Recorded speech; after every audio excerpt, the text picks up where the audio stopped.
Breaking చూస్తున్నాం. TDP అధినేత Chandrababu party ప్రధాన కార్యదర్శి లోకేష్ పై కేసు నమోదైంది. ల్యాండ్ టైటిలింగ్ యాక్ట్ పై ఐవీఆర్ఎస్ కాల్స్ ద్వారా అసత్య ప్రచారం చేస్తుందని ఎన్నికల సంఘానికి వైసీపీ ఫిర్యాదు చేసింది. దీంతో చంద్రబాబు లోకేష్ పై కేసు నమోదు చేసి దర్యాప్తు చేయాలని ఈసీ ఆదేశించింది. ఈసీ ఆదేశాల మేరకు సీబీఐ చంద్రబాబు లోకేష్ పై కేసు నమోదు చేశారు. చంద్రబాబు A1 గా, లోకేష్ A2 గా పేర్కొంటూ సీబీఐ ఎఫ్ఐఆర్ నమోదు చేసింది. వీరితో పాటు మరో 10 మందిపై కూడా సీబీఐ అధికారులు కేసులు నమోదు చేశారు.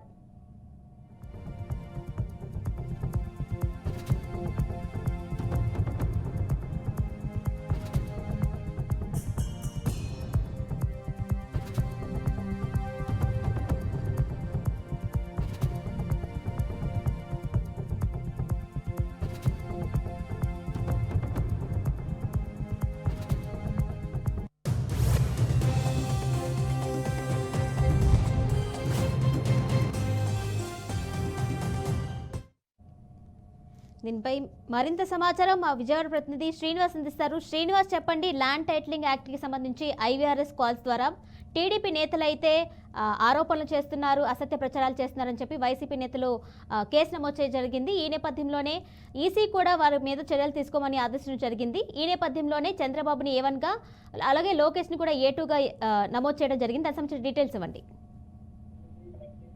ఆంధ్రప్రదేశ్ లో ఏదైతే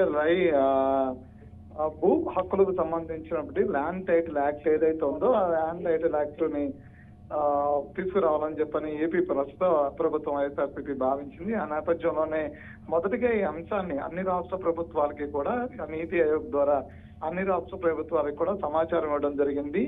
ఈ రాష్ట్రాల్లో భూ హక్కు చట్టం ఏదైతే ఉందో అంటే భూములు సంరక్షించుకునే దాంట్లో భాగంగా ప్రతి రాష్ట్రంలో కూడా భూ వివాదాలు పెరుగుతున్న నేపథ్యంలో వాటిని పరిష్కార దిశగా రాష్ట్ర ప్రభుత్వాలు నూతన విధానాన్ని తీసుకురావాలి. అది ల్యాండ్ టైటిల్ యాక్ట్ కింద తీసుకురావాలి. ల్యాండ్ టైటిల్ యాక్ట్ తీసుకురావడం ద్వారా భద్రపరుచుకున్నటువంటి భూమిని భద్రపరుచుకునేటువంటి అంశాలు ఏవైతే ఉన్నాయో దానికి సంబంధించినటువంటి అంశాలని కూడా ల్యాండ్ టైటిల్ యాక్ట్ లో కూడా పొందుపరచడం జరుగుతుంది. ఈ అంశాలు ఏవైతే భూ సంరక్షణ అంశాలు ఏవైతే ఉన్నాయో వాటిని కోర్టులో ఉన్నటువంటి వివాదాలు కావచ్చు, అదేవిధంగా ఆ ప్రాంతాల్లో భూముల మీద జరుగుతున్నటువంటి వివాదాలు కావచ్చు, వీటిని పరిష్కరించుకోవడానికి లేదంటే త్వరగతిన పరిష్కరించుకోవడానికి అవకాశం ఉంటుంది. భవిష్యత్తులో కూడా ఈ ల్యాండ్ టైటిల్ యాక్ట్ ద్వారా ఎప్పుడైతే తీసుకొస్తామో భవిష్యత్తులో ఈ భూములకు సంబంధించినటువంటి వివాదాలు పెరగకుండా ఉంటాయి అనే అంశాన్ని పరిశీలించాలంటే కూడా నీతి ఆయోగ్ ద్వారా ఒక సమాచారం అన్ని రాష్ట్రాల ప్రభుత్వాలకు ఇవ్వడం జరిగింది. అయితే కొన్ని రాష్ట్రాలు వీటిని పరిశీలించిన తర్వాత వెంటనే సాధ్యం కాదు అంటూ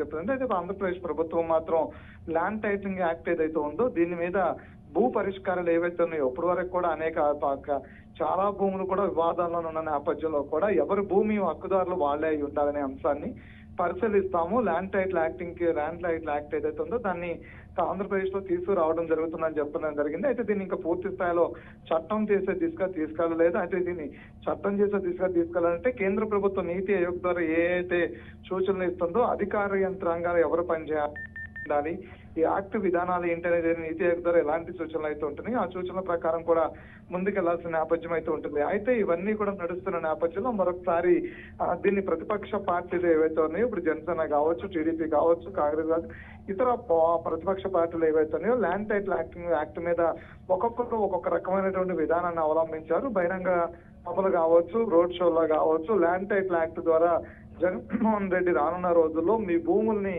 తన స్వాధీనం చేసుకుని మీకు కేవలం ఆ భూమికి సంబంధించినటువంటి జిరాక్స్ కాపీలు మాత్రమే మీ చేతిలో పెడతారని చెప్పడం జరిగింది. అంతేకాకుండా ఇప్పటి వరకు కూడా ఇచ్చినటువంటి ఏదైతే ఈ పట్టాదారు పాస్బుక్లు ఏవైతే ఉన్నాయో పట్టాదారు పాస్బుక్ల మీద జగన్మోహన్ రెడ్డి గారి ముఖ్యమంత్రి జగన్మోహన్ రెడ్డి ఫోటో ఉండడాన్ని కూడా వాళ్ళు అభ్యంతరపరిచారు. మీ భూములు మీ సొంతం కాకుండా చేసేదానికి ప్రభుత్వం కుట్ర పన్నుతుందనే అంశాన్ని ప్రజలకు తీసుకెళ్లినటువంటి పరిస్థితుల్ని ప్రజల్లో బహిరంగ సభల్లో చెప్పడం జరిగింది. ఆ తర్వాత దీనికి సంబంధించినటువంటి అంటే ఏదైతే ఈ ల్యాండ్ టైటిల్ యాక్ట్ అంశం ఉందో దాన్ని ఐవీఆర్ఎస్ కాల్స్ ఏవైతే ఉంటాయో ఐవీఆర్ఎస్ కాల్స్ ద్వారా కూడా ప్రజల్ని ప్రలోభ పెట్టే విధంగా భయభ్రాంతులకు గురి చేసే విధంగా కూడా ఐవీఆర్ఎస్ కాల్స్ ద్వారా ప్రజలకు సమాచారాన్ని తీసుకెళ్తున్నారు. ఒక ప్రభుత్వం చట్టం చేయకుండా ఒక ప్రభుత్వం తీసుకొస్తున్నటువంటి విధానం ఏదైతే ఉందో దాన్ని తప్పుపట్టేటువంటి పరిస్థితి ఎలా అంటే పూర్తిగా చట్టం చేయకుండా దాన్ని విమర్శిస్తూ ఉన్నారు. దీన్ని ప్రజల్ని భయపెట్టడానికి ప్రలోభ పెట్టడానికి అవకాశంగా మారిందని చెప్పిన వైసీపీ నేతలు ఈసీకి ఫిర్యాదు చేసిన నేపథ్యం కనిపిస్తుంది. అయితే ఈసీకి ఫిర్యాదు చేసిన తర్వాత వైసీపీ నేతలు ఇచ్చిన ఫిర్యాదు ఏదైతే ఉందో ఆ ఫిర్యాదు మేరకు కూడా ఈసీ దీని మీద అంటే ఇలాంటి అంశాన్ని సీరియస్ గా తీసుకున్న నేపథ్యంలో ఐవీఆర్ఎస్ కాల్స్ అనేది త్వరగా ప్రభావితం చేసేటువంటి అవకాశం ఉంది కాబట్టి రాష్ట్రంలో ఎన్నికలు అంతా కూడా ప్రశాంతమైన వాతావరణం జరగాలని చెప్పని ఇప్పటికీ ఎన్నికల సంఘం భావిస్తున్న నేపథ్యంలో దీని మీద చర్యలు తీసుకోవాలి, విచారణ జరపండి అంటూ కూడా సిఐడికి ఆదేశాలు జారీ చేయడం జరిగింది. సిఐడి దీని మీద ఎఫ్ఐఆర్ నమోదు చేశారు. ఇందులో A1 గా చంద్రబాబు నాయుడిని, అదేవిధంగా A2 గా నారా లోకేష్ ని ఆ పార్టీ తరపు నుంచి వెళ్ళినటువంటి ఐవీఆర్ఎస్ కాల్స్ ఏవైతే ఉన్నాయో వాటికి జవాబుదారులుగా చేరుస్తూ కూడా A1, A2 గా వాళ్ళని చేర్చడం జరిగింది. అయితే దీని మీద విచారణ కొనసాగించే నేపథ్యంలో త్వరగతిన వాళ్ళకి నోటీసులు జారీ చేసి ఏదైతే 41 CRPC నోటీసులు ఉంటాయో ఆ నోటీసులు ఇచ్చి విచారణ పిలిచేటువంటి అవకాశం అయితే కనిపిస్తుంది. Kiran. Right Srinivas, thank you.